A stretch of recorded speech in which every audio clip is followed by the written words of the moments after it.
안녕하세요. 금나치마입니다. 오늘은 자동차 담보대출이라는 상품에 대해서 좀 설명을 해드릴까 하는데, 이 자동차 담보대출은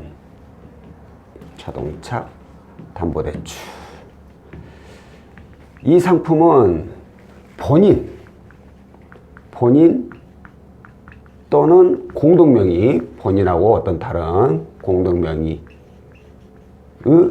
차량을 차량 소유 본인 또는 공동명의로 차량을 소유하고 있는 경우에 가능한 이금융권, 그러니까 저축은행이나 캐피탈에서 취급하는 상품이에요. 본인 또는 공동명의 차량 소유자, 이 얘기는 뭐예요? 본인 앞으로 차가 이전이 되어 있어야 된다는 얘기잖아요. 이 말씀을 드리려는 이유가, 전화를 주셔가지고 제가 차를 구입을 하려고 하는데요, 할부를 하려고 하는데, 이런 문의가 저한테 자주 와요.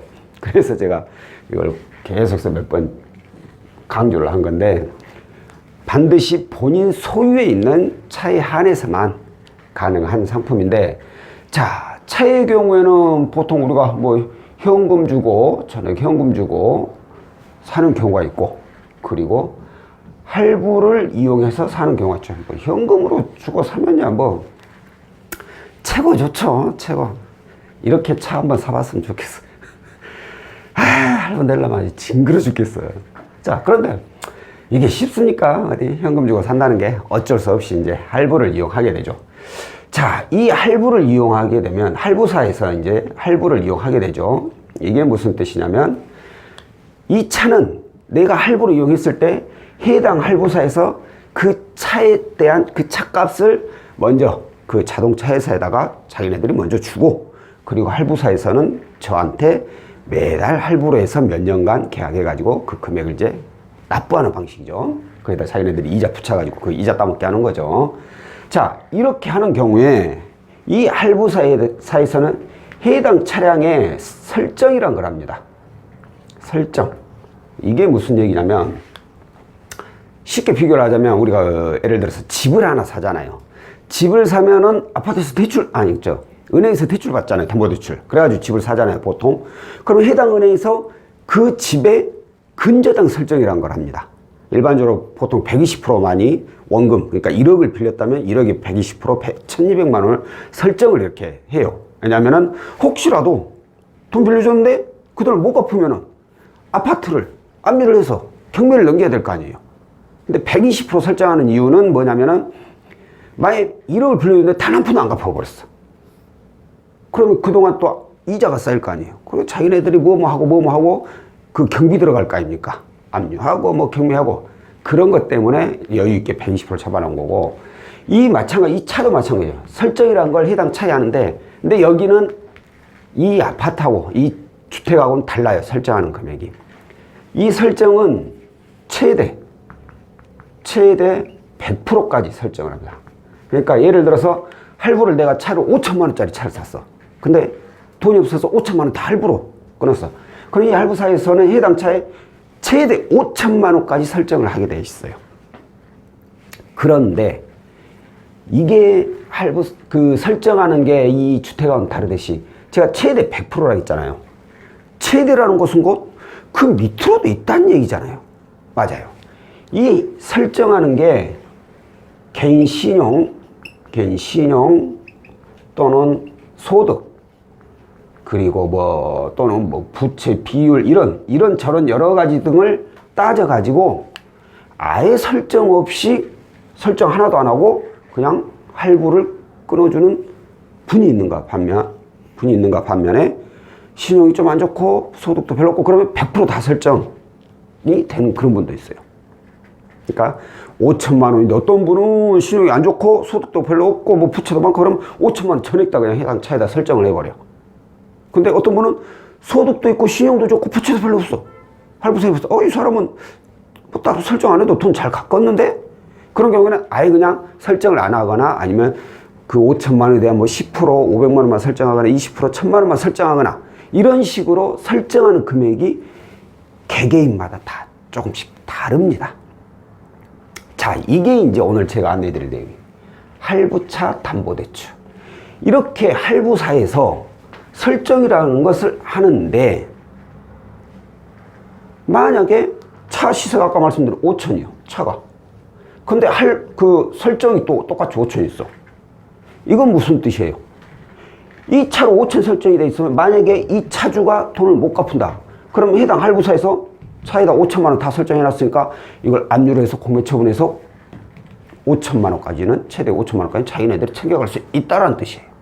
그런데 예를 들어서 5천만 원인데 뭐 10%만 500만 원만 설정을 했어. 그런데 잘 갚을 줄 알고 500만 원만 설정한 거겠죠. 그러면 이 분이 예를 들어서 무슨 일이 있어서 못 갚아버려. 그러면 할부사에서 압류가 하고 공매를 체결을 해서 본인들은 이 5천만 원을 다 차 판 공매까지 다 가져가겠죠. 5천만 원이니까. 근데 설정은 500밖에 안 됐잖아. 근데 이 돈은 다 가져가. 왜? 할부를 이렇게 끊었으니까. 그런데 이제 여기서 이제 틀려지는 거죠. 자, 5천만 원을 할부사에서 끊고 500만 원 설정이 돼 있어. 근데 내가 돈이 또 필요해가지고 이 할부차로 또 담보대출을 아까 제가 말씀드린 대로 저축은행 캐피탈에서 예를 들어서 3천만 원을 받았어. 그러면 이 3천만 원 전액 대부분 100% 다 설정을 합니다. 후순위 받았을 때는. 자, 그런데 만약에 문제가 생겼어. 예를 들어서. 그래서 못 갚았어. 그래서 다시 압류가 들어가고 공매 처분을 했을 경우에 일단 선순위로 이 할부사에서는 5천만 원을 빌려주긴 했지만 설정을 500만 원만 했기 때문에 일단 우선순위로 500밖에 못 가져가. 예를 들어서 차가 뭐 4천만 원에 팔렸다. 공매가. 그러면 여기서 일단 500밖에 못 가져가요. 나머지 3,500에서 이 후순위 3천만 원이 먼저 가져가고 그 남는 500을 다시 여기서 챙겨가는 그런 구조예요. 그러니까 설정을 얼마를 했느냐에 따라서 후순위가 얼마나 대출이 나올 수 있느냐. 이게 갈라진다는 거죠. 한마디로 할부 금액이 큰 필요가 없어. 별로.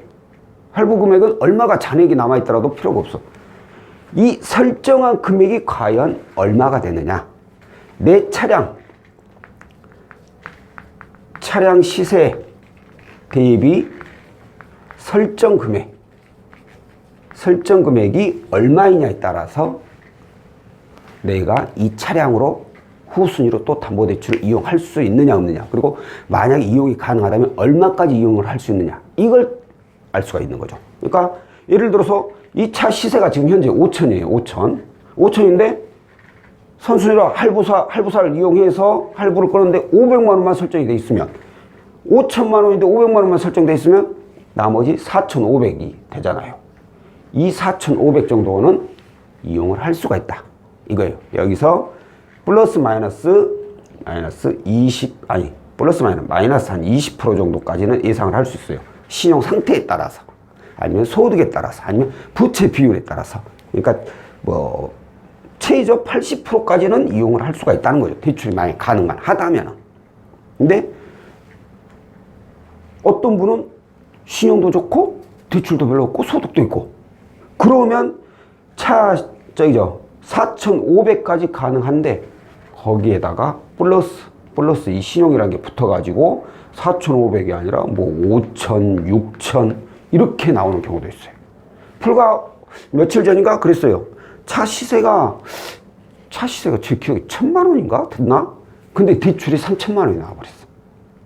소득 있고 신용이 좋으시니까.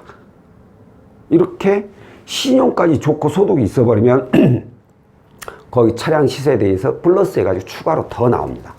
이렇게 해서 할부차 담보대출을 이용하는 경우가 종종 계십니다. 자, 그러면 이제는 채무자가 알아야 될 게 뭐예요? 바로 이거 설정이 얼마나 됐느냐. 이걸 알아야지 본인도 스스로 내 차 시세가 5천이고 설정이 500 돼 있으니까 4,500까지는 이용할 수 있겠구나 라고 계산할 수 있는데, 설정이 얼마 됐는지를 모르시는 분들이 대부분이에요. 원래 이 할부를 끊게 되면 이 할부사에서 처음에 계약서 쓸 때 보통 그 영업사원들이 계약서 쓰잖아요. 그때 차에 설정이 얼마 들어갑니다 다 얘기를 해줘요. 근데 네 하고 넘어갔기 때문에 기억을 잘 못하세요, 대부분. 자, 이걸 확인하는 가장 쉬운 방법은 정부24 있죠? 정부24. 이 사이트에 들어가지고 이제 로그인을 하고, 그리고 여기에서 자동차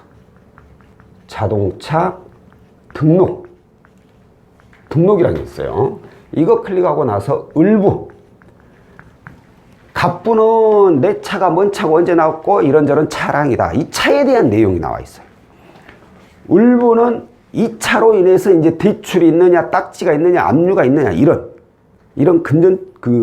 금액이 금전적인 부분에 대해서 관련된 내용. 이 을부를 떼보면 여기에 채권 가액이라고 딱 적어져 있습니다. 채권 가액. 이게 설정 금액이에요. 채권 가액 가지고 얼마. 이게 내 차에 얼마가 설정되어 있다라는 걸 의미하는 거예요. 그러니까 이 금액을 딱 보면, 대충 내가 필요한 금액이 예를 들어서 뭐 2천만 원인데, 내 차로 충분히 4천까지 이용할 수 있구나. 아니면 내가 필요한 금액인데 설정이 좀 많아가지고 1,000만 원밖에 안 돼. 일단 이걸로 따져보니까, 그러면 1,000만 원이 나한테 이게 필요한가? 아니면 2천만 원 있어야 되니까 1,000만 원 아예 그냥 대출 받지 말아버릴까? 왜? 미리 아는 게 왜 좋은 거냐면, 저희 같은 경우에는 차량담보대출로 이제 문의가 오면 가조회를 할 거 아니에요. 가조회를 하면 두세 군데 정도 가조회를 해드려요. 왜? 어디가 더 좋게 잘 나오는지를 비교를 해드리기 위해서. 예를 들어서 똑같이 1,000 나왔다 쳐. 예를 들어서. 근데 어떤 데는 금리가 10%대 중반, 어떤 데는 금리가 10%대 후반, 어떤 데는 금리가 10%대 초반. 이렇게 나올 수도 있는데, 딱 한 군데만 줬는데 10% 후반이 나왔어. 그럼 그게 다인 줄 알잖아, 또. 그래가지고, 이제 그보다 훨씬 낮게 이용할 수도 있었는데, 이걸 모르고 그냥 높은 걸 이용해 버릴 수가 있잖아요. 그래서 두세 군데 가조를 해가지고, 거기서 가장 금액적인 부분도 알맞고, 금리적인 부분도 가장 낮은 곳으로 해가지고, 추천을 그렇게 드리는 거죠. 그러니까, 이왕이면 채권 가액을 알아가지고 문의를 주시면 좋고, 사실 몰라도 괜찮아요. 저한테 얘기를 해주시면, 저희가 이런 과정을 거쳐서 다 확인을 해 드립니다.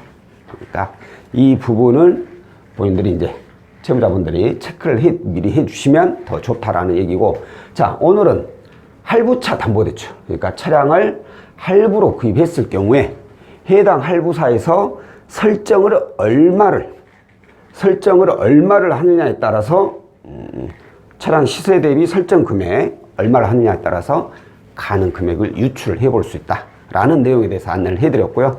다음번에 또 다른 내용으로 찾아뵙도록 하겠습니다. 고맙습니다.